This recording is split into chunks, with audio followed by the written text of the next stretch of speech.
give us your insight on that.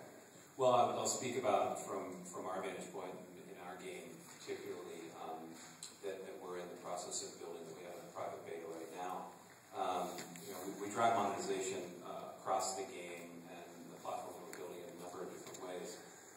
For us, the core monetization funnel is really around the core activity of the person that comes onto the platform and plays the game around betting against someone else and having that one-on-one sort of competition against one another.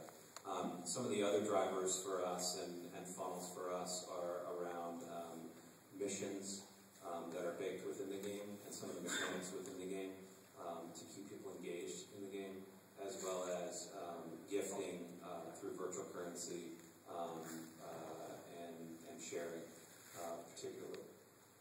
So similar to the things I was talking about earlier, that you've basically got that.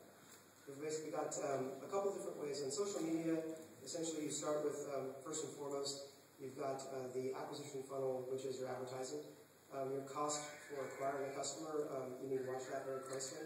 If you're working with an outside vendor and they're going to give you some statistics, one of the most important statistics is how much it costs you to actually acquire that customer. That's just an advertising funnel, so that's much more like the web world.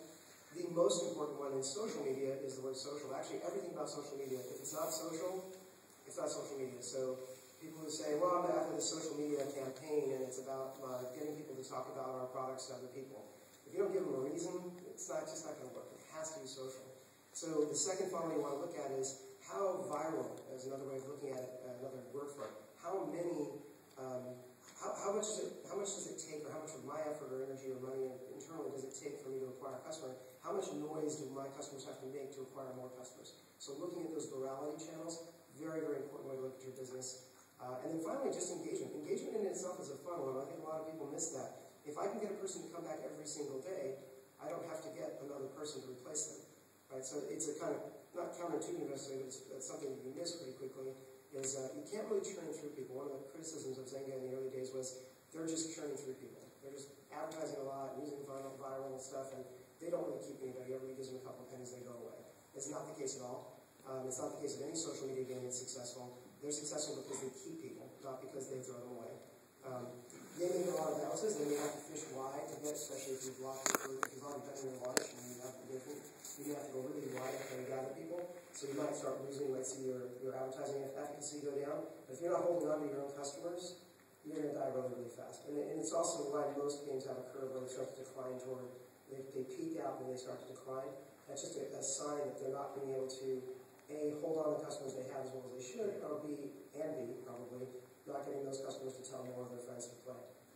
Wouldn't you also agree that one of the keys to success as it relates to the funnel is the ability to react to the data that you see and being able to move very, very quickly in terms of your development resources to, once you identify an issue or an opportunity, that you can take action quickly? Yeah, I think that's actually, we're going to hit that on secret of success. So I totally agree with that, absolutely. And so probably the most misunderstood part is the beginning. I made a game called Doom 2000. I used to love the Frank Herbert books, and they had this thing that says the beginning is a delicate time.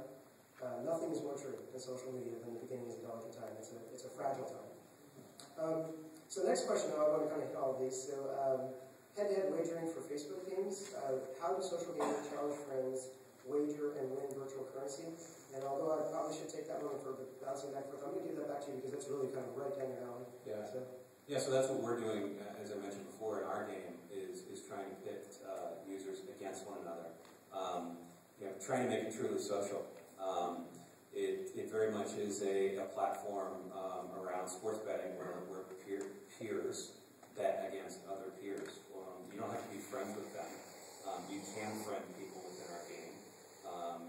But it really is putting individuals against one another anonymously at the time when the bet is made, and then ultimately you can see who is on the other side of that bet. What